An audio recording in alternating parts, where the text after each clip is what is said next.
I used to believe that honor and trust were enough to hold a person, but then she proved otherwise. All the support, the commitments, the years I spent building her rearguard, all I got in return was a cold text message. I'm sorry, I've met someone else. Betrayal doesn't need a dagger or a bullet. A few words can cut deeper than any blade. The question becomes, how does a soldier like me handle it when trust is exploited and discarded? I didn't choose grief, nor did I choose blind revenge. I cut ties, withdrew, and observed from a distance. The consequences found her faster than any plan I could have devised. And the only thing I kept was the lesson. Misplaced trust is the most dangerous vulnerability. I am Major Cole Sullivan, U.S. Army. My life is built on discipline and honor. In my world, everything has an order: the mission, the objective, and the strategy to achieve it. After 6 months in a place where the only order was a command, I returned to Charleston. I needed a quiet place for my mind to rest, so I found an art gallery. I didn't go to see the art. I went because it wasn't loud. And then I saw her, Genevieve Jen Vance. She stood before a painting, quietly taking notes in a small notebook. Her focus so intense, she seemed unaware of the world around her. There was something about that seriousness that drew me in a dedication to a passion I rarely encountered. It was a world away from my own. I watched for a moment, then decided to approach.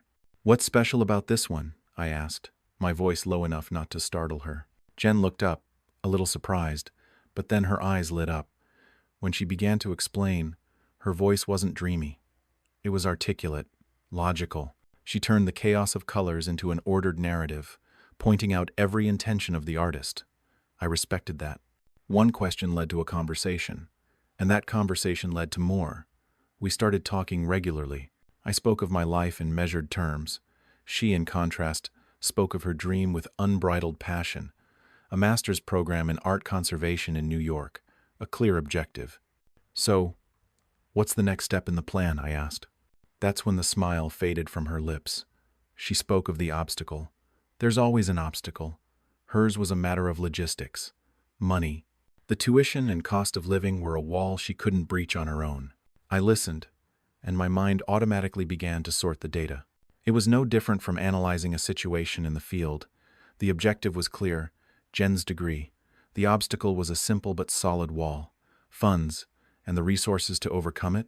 My own savings, accumulated over years of service in places where there was nothing to buy. After a few weeks, the full picture was clear. I believed she was a worthy investment. I knew what I had to do. One evening, as we were walking, I stopped and addressed the issue directly, my voice as even as if I were giving a mission briefing. "I've run the numbers," I began. "The costs for 2 years in New York. It's within my means." Jen looked at me, confused. "Cole, what are you talking about?" "I'm talking about a plan," I replied. "The objective is your degree. I'll handle the logistics. You just need to focus on the primary target." She froze, her eyes wide. I said nothing more. I just stood there, letting my offer settle. It wasn't a question, it was a calculated solution. In my mind, this was a commitment of honor, a mission now underway. I had trusted her character, her integrity. It was a critical failure of intelligence. And it was my last mistake where she was concerned. Jen agreed. A week later, I used my leave to fly with her to New York. This wasn't a vacation. It had a clear objective. I wasn't looking for an apartment. I was looking for a location that met the necessary criteria. It had to be safe, close to a subway for easy transit, and quiet enough for her to focus on her studies. We found a studio in Brooklyn that met all specifications. I handled the lease and the security deposit. Everything was settled efficiently. Then, I left. My duties required my presence elsewhere. The financial support was established as an automated system. A fixed amount was transferred to her account on the 1st of every month. Enough for tuition, rent, and living expenses. I never checked her statements. Once a plan is approved, you trust its execution. Micromanagement is unnecessary and demonstrates a lack of faith. Our relationship transitioned to video calls and email updates. I'm no art connoisseur, but I'm a good soldier, and a good soldier studies his terrain. She sent me her essays. I read them, not to understand the Renaissance, but to understand how she thought, the challenges she faced. "You actually read this stuff?" Jen once asked, half surprised, half amused. Of course. If you consider it your mission, I consider it mine, I replied. I could hear the change with every call. Her voice no longer held the hesitation of the girl from Charleston. It had the confidence of a professional mastering her field. She told me about her professors, about ambitious projects, and her grades were always outstanding. Our relationship was built not on romantic promises, but on mutual trust and a shared goal. I secured the rear guard. She focused on the advance. And she advanced quickly. Jen thrived in the new academic environment. Her professors recognized her effort and talent. Then came a text that made me sit still for a few seconds before the screen. I got the internship at the museum. Oh, I could hear the pride in her words. I felt it too. That internship wasn't a stroke of luck. It was proof that our plan was on the right track. I typed back just 3 words. I knew you would. In that moment, I was certain I had made the right bet. The entire operation was proceeding exactly as planned. I had complete faith in the system, faith in the operator. I believed my rearguard was secure. In the military, that's an assumption that can cost you everything. I was on my final tour before my commission ended. 6 months in a place where time was measured in patrols and contact with the outside world was limited to sporadic calls. On the other side of the globe, my plan was still in motion. Or so I thought. The calls became less frequent. At first, I attributed it to her demanding internship schedule. A logical explanation. High performance requires focus. But then, the content of our conversations shifted. In the art world, everything revolves around glamour and connections. I knew that, but I never thought it would become a direct threat. Jen, however, was drawn in. She told me about lavish parties, about influential figures in the industry, and then the name Preston Ashford III began to surface, an art dealer who, according to her, was very well connected. He knows so many important people, she said, a good professional contact. I accepted the intel. In any field, a network is a strategic asset, but the name Preston started coming up more and more. Discussions about academic projects were replaced by stories of galas and gallery openings he had taken her to. The situation reports were no longer detailed. They became vague. I didn't need to meet him to picture him. A young, polished man who held connections I didn't have. He represented the allure of the easy path, the shortcuts. What I had built with discipline and consistency, he offered with a few promises.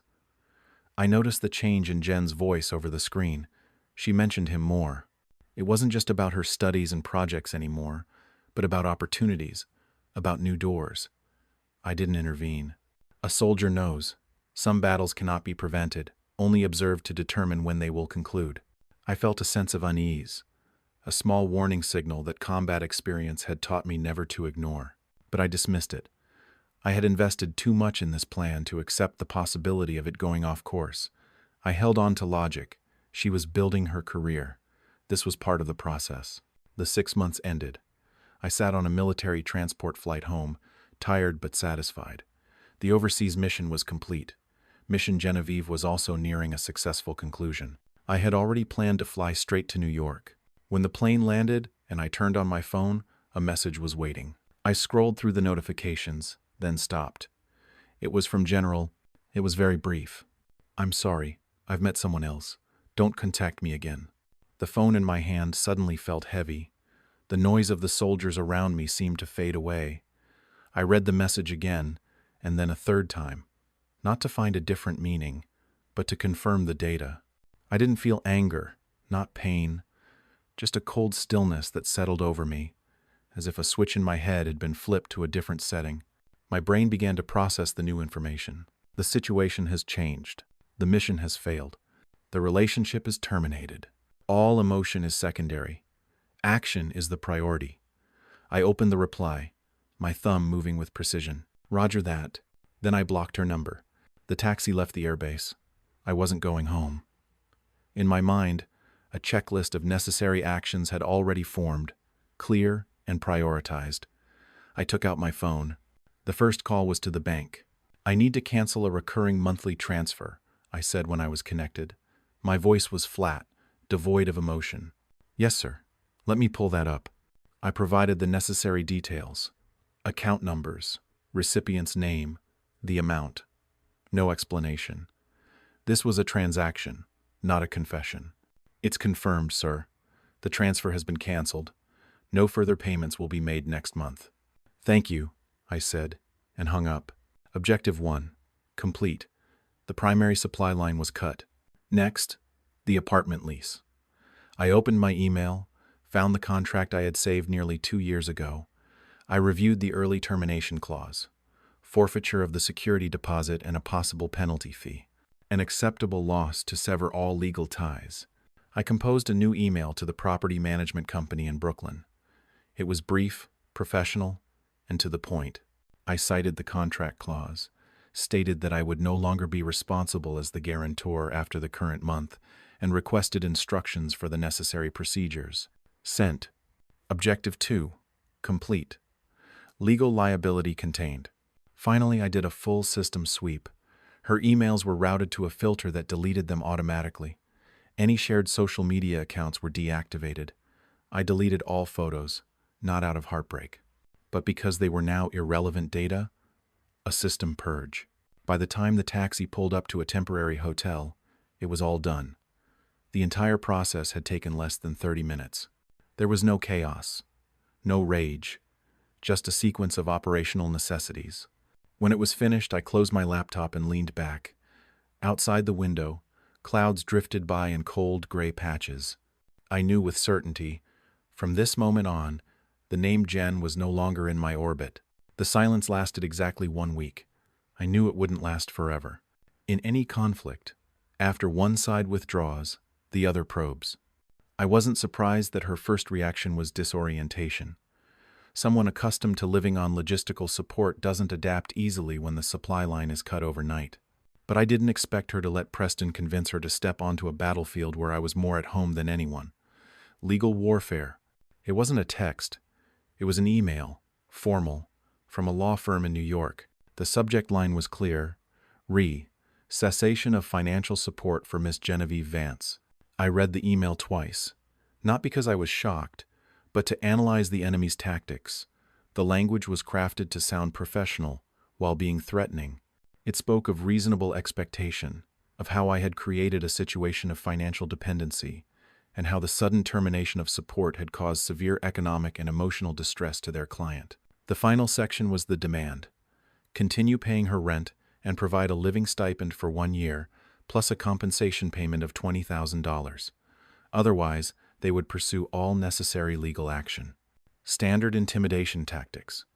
They were betting I'd be afraid of the trouble or feel guilty. They had misjudged their target. I didn't reply. I simply forwarded the email to the base's JAG office with a single line, requesting counsel. In the afternoon, I got a call from a captain in the legal department. "Major," he said, his voice crisp, "I've reviewed the email. This is a bluff. They have no legal grounds. Your support was voluntary, not contractual. You have no further obligation." "My assessment as well," I replied. "We'll draft a response," the captain continued.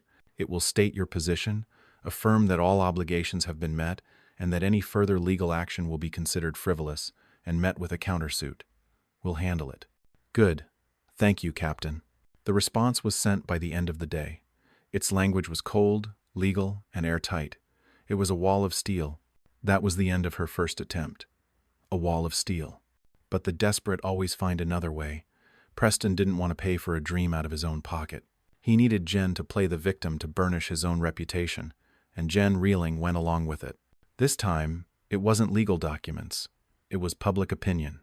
The next tactic wasn't aimed at me, but at everyone around me.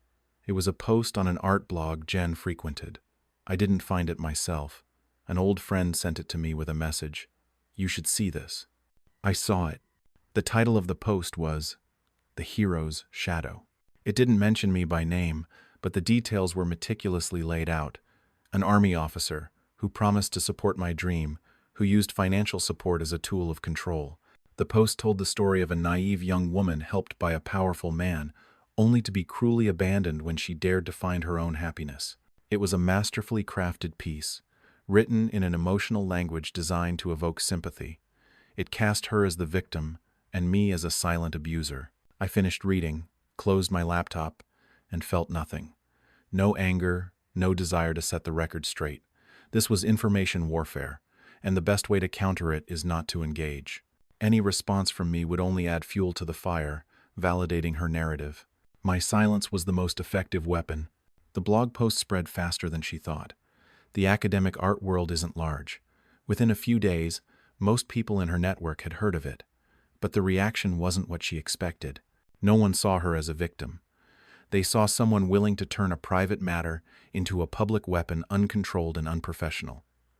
In a community that runs on reputation and relationships, that was the end. A week later, I heard from a friend in the industry. Her faculty advisor had called her into his office. He didn't yell, but his words were apparently clearer and heavier than any military report I'd ever received. Deep disappointment, and a warning that no patron or museum wanted to be associated with a student who could create public drama. The result was immediate. Jen's prestigious internship at the museum was postponed indefinitely, a polite way of saying it was canceled. No official reason was given. But in a world where wealthy patrons and board members avoid public controversy at all costs, a blog post like that was a form of professional suicide. It didn't bring her the sympathy she expected. It brought her a reputation as someone unprofessional, someone willing to air private grievances to attack another person. I didn't have to intervene. Everything collapsed on its own. And with her academic halo gone, her relationship with Preston Ashford ended as well. He was, apparently, attracted to a rising star, not a student in trouble and at risk of failure. To him, Jen had been a valuable asset, a brilliant student with a bright future, easy to leverage to raise his own status. But when she became a reputational liability, no longer a promising asset but a burden, he quickly withdrew. Her plan had backfired spectacularly. She had tried to create a narrative to gain an advantage, but in the end, that narrative destroyed her. She had misjudged her environment, misjudged the people around her, and most critically, she had misjudged my silence. I just watched from a distance. No joy, no regret. It was simply collateral damage, a chain of dominoes she had tipped over herself. In the end, she lost everything. My support was gone, the internship was gone, her scholarship prospects were gone. Preston vanished, leaving behind empty promises. Her finances dried up. With no other options, Jen was forced to drop out of the program and return to South Carolina. The dream she had once described to me with shining eyes was now just shattered pieces, broken by her own choices. A few months later, I received a call from an unknown number. I don't usually answer, but something compelled me to. It was General. Her voice had none of the confidence of the New York student. There was no anger, no defiance, just fatigue. "I'm leaving the city," she said without a greeting. "I'm moving back to Charleston." I was silent. There was nothing to say. "I just wanted. I don't know," she faltered. "Everything. It all fell apart." "I know," I replied. A long pause stretched between us. I could hear her breathing on the other end of the line. She was probably waiting for something. Gloating?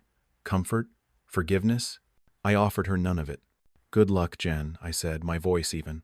Then I hung up. That was the last time we ever spoke. I never looked into what became of her after that. The mission was over. The file closed. What happened next was no longer my concern. Occasionally, I think about the whole affair, not with bitterness, but with the cold clarity of a soldier reviewing a past operation. I analyzed my mistake. I had learned a lesson that no battlefield could teach, that kindness and trust also need an objective, and you must choose the right person to invest them in. I don't regret wanting to help. I only regret my assessment.